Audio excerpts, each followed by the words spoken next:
When someone occupies your thoughts constantly, even in the absence of communication, it can often feel like a mystery. But in the eyes of faith, this isn't random or coincidental, it's a divine orchestration. Sometimes God places people in your mind for reasons far beyond your understanding. These moments are not mere flashes of memory or fleeting emotions, they are signals, whispers from heaven about connections that hold significance in your journey.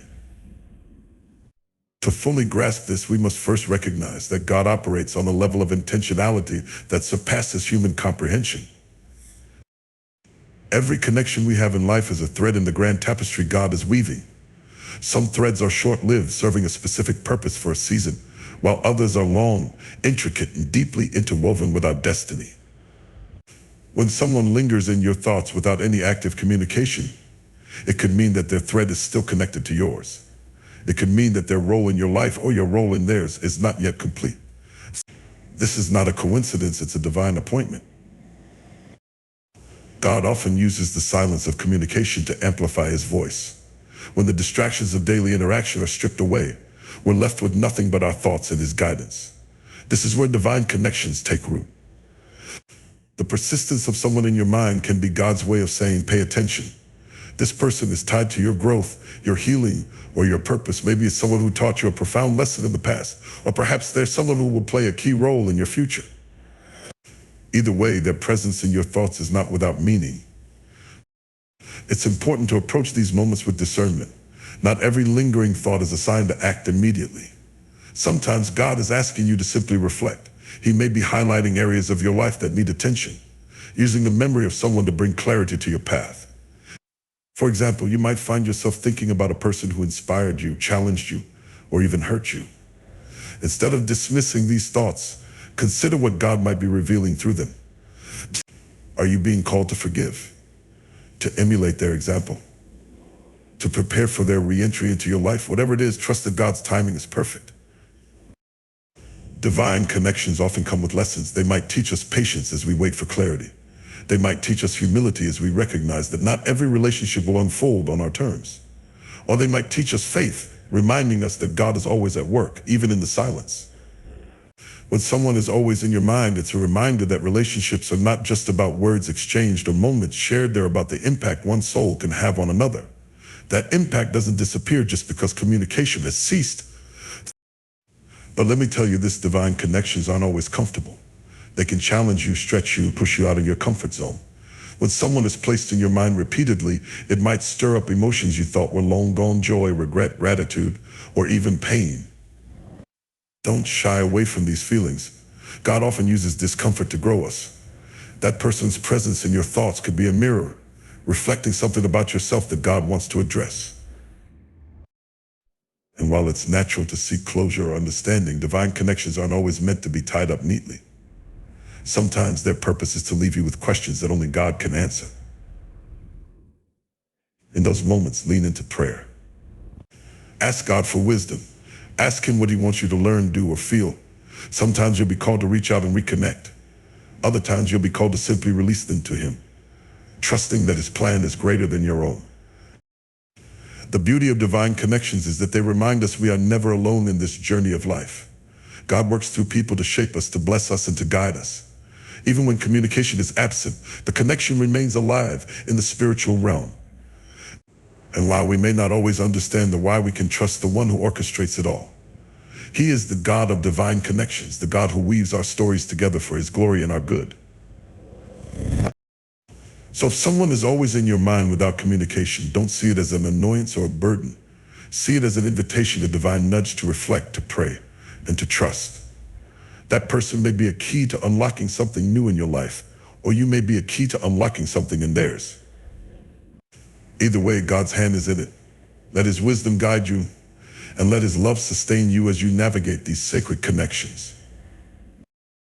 When someone remains in your thoughts, even without communication, it can often feel like an unresolved question in the story of your life. The persistent presence of that person in your mind might be more than just a memory. It could be a reflection of unfinished business between you. Whether it's a relationship that ended abruptly, words that were never spoken, or a situation that didn't fully come to a conclusion, the silence doesn't necessarily mean closure. In fact, the silence might be the very thing drawing your attention to what still needs to be addressed. Unfinished business in relationships often carries a weight that lingers in our hearts and minds. It's that feeling of what if that tugs at your soul, the thought of what could have been done differently or what should have been said. When someone occupies your mind without any form of communication, it can be an indication that the emotional ties between you haven't been completely resolved. This isn't always a bad thing. Sometimes it's a divine prompt to face what you've been avoiding. Unresolved feelings, whether they stem from love, regret, hurt, or even gratitude, don't just disappear. They have a way of surfacing, especially when the person connected to those emotions crosses your mind. That persistent thought could be a sign that there's healing left to be done. Perhaps there's forgiveness that needs to take place, either forgiveness for them or forgiveness for yourself. Forgiveness doesn't require a conversation. It's an internal process that frees you from the burden of carrying unresolved pain. Yet acknowledging the need for it is the first step. There are also times when unfinished business is less about forgiveness and more about clarity. Misunderstandings or unspoken words can leave relationships in a state of limbo. You may find yourself wondering what might have happened if you had been more open, more vulnerable, or more courageous in expressing yourself. These thoughts aren't meant to haunt you, they're meant to teach you. They're a reminder to approach your current and future relationships with authenticity and intentionality, ensuring that no important words are left unsaid. Unfinished business can also arise from relationships that ended prematurely. Perhaps it was a friendship that faded over time, a romantic relationship that ended without explanation, or a family connection that broke down under the weight of conflict. The silence can sometimes feel like a void, and the recurring thoughts about that person can feel like an H for resolution.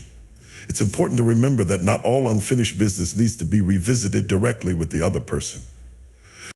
Sometimes the closure you seek must come from within. Reflecting on the lessons learned from the relationship and finding peace in your heart can be just as powerful as a conversation. However, there are moments when the recurring thoughts about someone are a divine signal to take action. Maybe there's an apology that's long overdue. Maybe there's a thank you that was never expressed. Or maybe there's an opportunity to rekindle a connection that still holds value. These situations require discernment and courage. It's not always easy to reopen a chapter that feels unfinished, but doing so can lead to growth, reconciliation, and even transformation. At its core, unfinished business is a reflection of our humanity. It's a reminder that relationships are complex, and we don't always get them right. But it's also a reminder of God's grace, which allows us the opportunity to learn, to grow, and to make amends. When someone stays in your mind without communication, it's a chance to examine your heart and ask yourself some important questions. What emotions are tied to this person? Is there anything I need to let go of? Is there anything I need to say or do to find peace? God often uses these moments to shape us, to teach us humility, and to remind us of the power of reconciliation. Whether the unfinished business leads to a direct conversation or simply a shift in your own perspective, the goal is to move forward with a lighter heart. Holding on to unresolved feelings only weighs you down, preventing you from fully embracing the present and the future that God has for you. So when someone lingers in your thoughts without any communication, take it as an opportunity for reflection. Don't rush to dismiss the feelings or to force a resolution. Instead, take it to God in prayer. Ask Him to reveal what's truly at the heart of the matter. Seek His guidance on whether to reach out or to let go. Trust that He is the author of your story and that He will guide you toward the resolution you need, even if it doesn't look the way you expect. Unfinished business doesn't have to remain unfinished forever.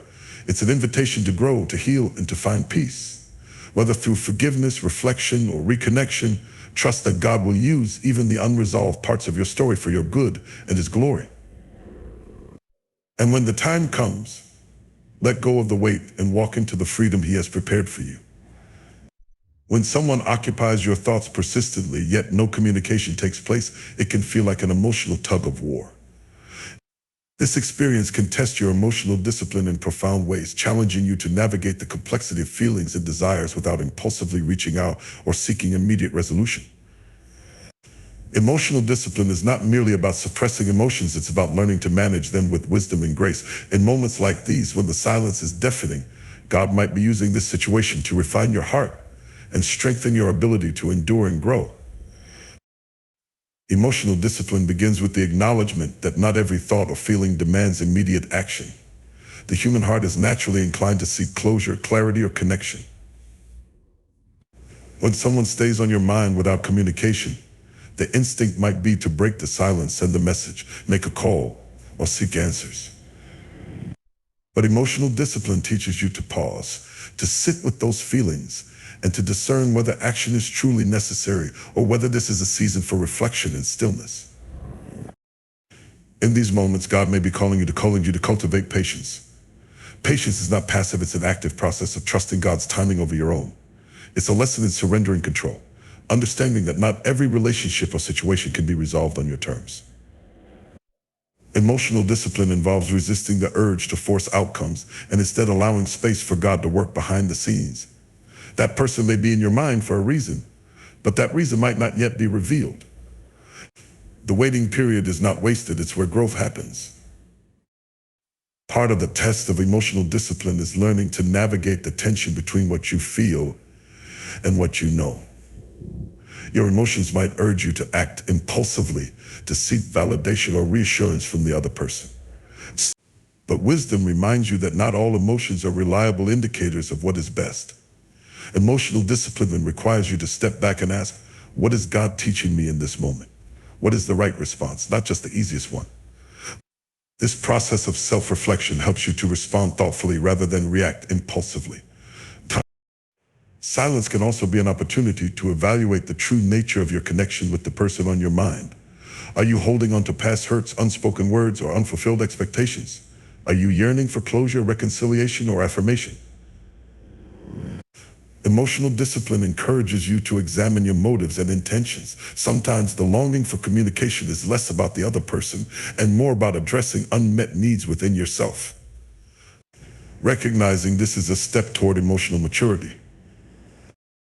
Another critical aspect of emotional discipline is guarding your heart. Proverbs 4:23 reminds us, above all else, guard your heart, for everything you do flows from it. When someone is always in your thoughts, it can be easy to let those thoughts consume you, affecting your mood, focus, and overall well-being. Emotional discipline involves setting boundaries for your mind and heart, ensuring that you're not giving away too much mental and emotional energy to something or someone that may not be part of God's current plan for you. Prayer is an essential tool in developing emotional discipline. Instead of allowing your thoughts to spiral into worry or frustration, turn them into prayers. Pray for the person on your mind, asking for God's guidance, protection, and blessing over their life. Pray for clarity and wisdom for yourself, seeking God's direction on whether to act or remain still. Prayer shifts your focus from the uncertainty of the situation to the certainty of God's presence and sovereignty. Emotional discipline also involves embracing the possibility that some relationships are meant to be left in God's hands. Not every connection needs to be rekindled, and not every unresolved feeling requires confrontation. Sometimes the greatest act of emotional strength is letting go and trusting that God will bring resolution in His own time and way. This doesn't mean you're ignoring your emotions, it means you're prioritizing peace over chaos and faith over safety. It's important to remember that emotional discipline is a skill, not an innate ability. It's something that is developed through practice, prayer, and perseverance. Every time you resist the urge to act out of impulse, every time you choose reflection over reaction, and every time you surrender your emotions to God, you're strengthening your capacity for emotional discipline. This discipline not only benefits your current situation, but also equips you to handle future challenges with greater grace and wisdom. When someone lingers in your mind without communication, it's not just about the other person, it's about your journey of growth and transformation.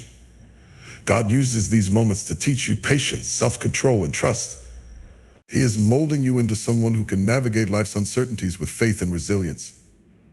So embrace the silence, lean into the discomfort, and trust that God is working in you and through you.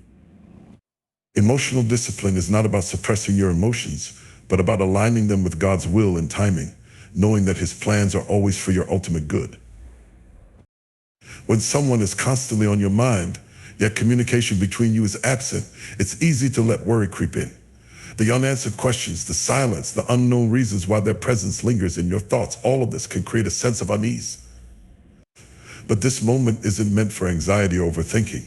It's an opportunity, an invitation from God to shift your focus from worry to prayer. Instead of allowing your thoughts to spiral into fear or frustration, you're being called to turn them into conversations with the one who knows all things. Worry is a natural human response when faced with uncertainty. It's the mind's attempt to take control of what feels uncontrollable. But as believers, we know that worry doesn't solve problems, it only weighs us down. Jesus himself spoke to this in Matthew 6:27 when he asked, "Can any one of you, by worrying, add a single hour to your life?" The answer, of course, is no. Worry drains us, but prayer restores us. When someone occupies your mind without explanation, it's a reminder that the situation is not yours to fix, it's God's to handle. Prayer, on the other hand, is an act of trust.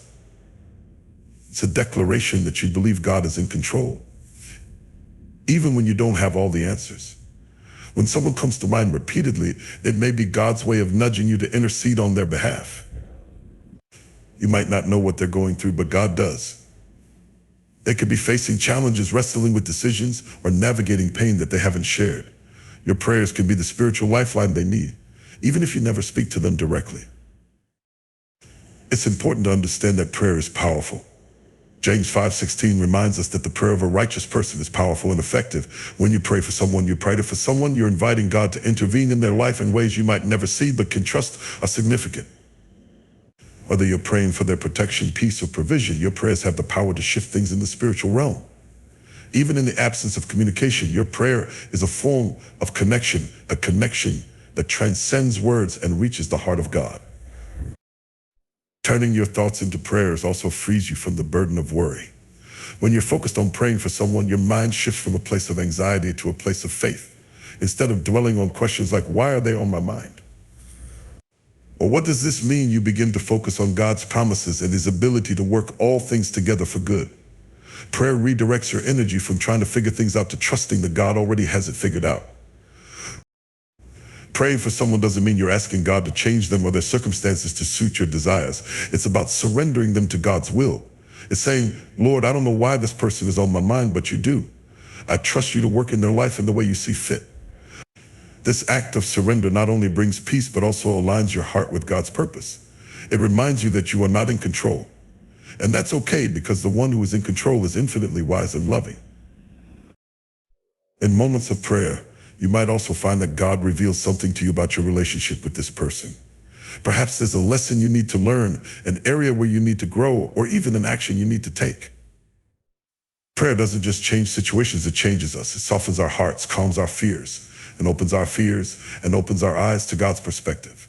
When you pray, you create space for God to speak, guide, and comfort you. There's also a profound peace that comes from knowing you've done what you can by lifting someone up in prayer.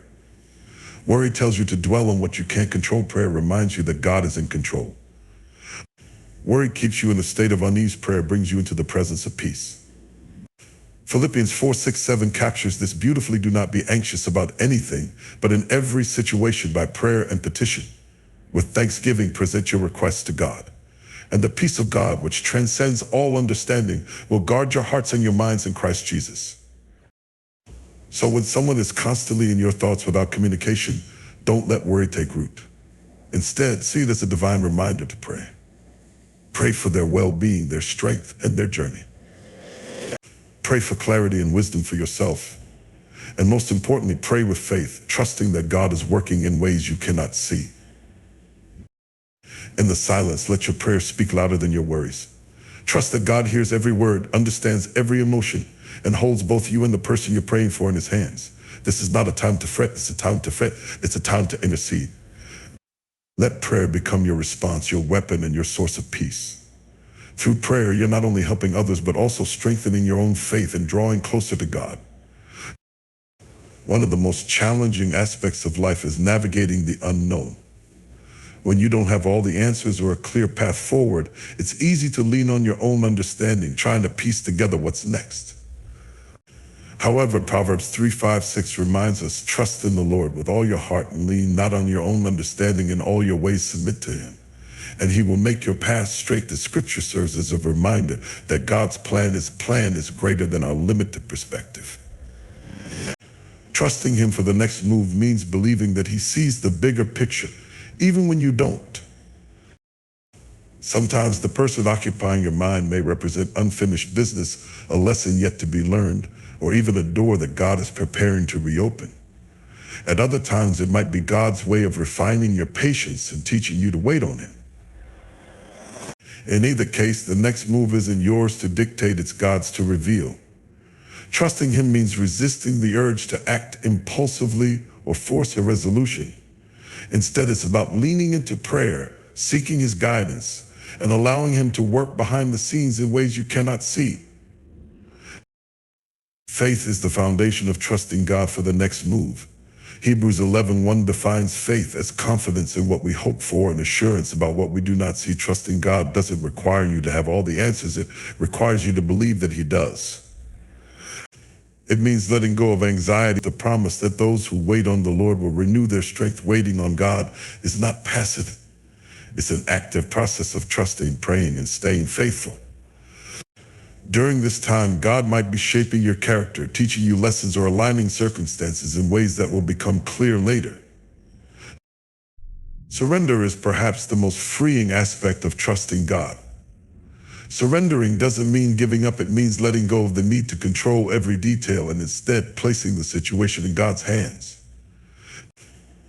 It's saying, Lord, I don't know what to do, but I trust that you do. I trust you with this person, this situation. And this next move, this act of surrender brings peace because it shifts the burden from your shoulders to God's, reminding you that he is the ultimate author of your story. Prayer is the bridge between your uncertainty and God's direction. When someone occupies your thoughts, use that as an opportunity to pray. Ask God for clarity, wisdom, and patience. Pray for the person on your mind, lifting them up and trusting that God is working in their life as well. Prayer keeps you aligned with God's will and opens your heart to his guidance. It transforms your focus from worry to worship, reminding you that God is in control. Trusting God for the next move also requires humility. It's an acknowledgement that you don't have all the answers, and that's okay. It's a reminder that God's ways are higher than your ways and his thoughts are higher than your thoughts. Isaiah 55:8-9. This humility allows you to approach the situation with open hands and an open heart, ready to receive whatever God has planned, even if it's different from what you expect. As you trust God for the next move, remember that he is faithful. He has guided you through past uncertainties and will do so again. Reflect on times when God showed up in ways you didn't anticipate, when he opened doors you didn't even know existed, or closed ones that weren't meant for you. These reminders strengthen your faith and encourage you to trust him anew. Ultimately, trusting God for the next move is about living in a posture of surrender and faith. It's about recognizing that his plan is always good, his timing is always perfect, and his love for you is unwavering. Even in the silence or the waiting, God is at work orchestrating every detail for your benefit and his glory. Trusting him doesn't eliminate uncertainty, but it does give you peace in the midst of it. And when the next move is finally revealed, you'll be able to step forward with confidence, knowing that it was God who led you there. When life feels uncertain and someone occupies your thoughts without communication or clarity, it's a profound opportunity to trust God for the next move. This experience can often leave you feeling restless, searching for answers or direction. Yet in these moments, God invites you to release control and place your trust in his timing, wisdom, and plan. Trusting God for the next move requires faith, patience, and surrender, a combination that transforms uncertainty into a season of growth and preparation. One of the most challenging aspects of life is navigating the unknown. When you don't have all the answers or a clear path forward, it's easy to lean on your own understanding, trying to piece together what's next. However, Proverbs 3:5-6 reminds us, trust in the Lord with all your heart and lean not on your own understanding. In all your ways submit to him, and he will make your path straight. The scripture serves as a reminder that God's plan is greater than our limited perspective. Trusting him for the next move means believing that he sees the bigger picture even when you don't. Sometimes the person occupying your mind may represent unfinished business, a lesson yet to be learned, or even a door that God is preparing to reopen. At other times, it might be God's way of refining your patience and teaching you to wait on him. In either case, the next move isn't yours to dictate, it's God's to reveal. Trusting Him means resisting the urge to act impulsively or force a resolution. Instead, it's about leaning into prayer, seeking His guidance, and allowing Him to work behind the scenes in ways you cannot see. Faith is the foundation of trusting God for the next move. Hebrews 11:1 defines faith as confidence in what we hope for, and assurance about what we do not see. Trusting God doesn't require you to have all the answers. It requires you to believe that He does. It means letting go of anxiety about the outcome and instead resting in the assurance that God is working everything for your good. Romans 8:28. Even when you feel stuck or uncertain, faith reminds you that God's timing is perfect and that His plans are always better than anything you could imagine. Patience is another critical element of trusting God. Waiting is rarely easy, especially when emotions are involved or when you feel a sense of urgency.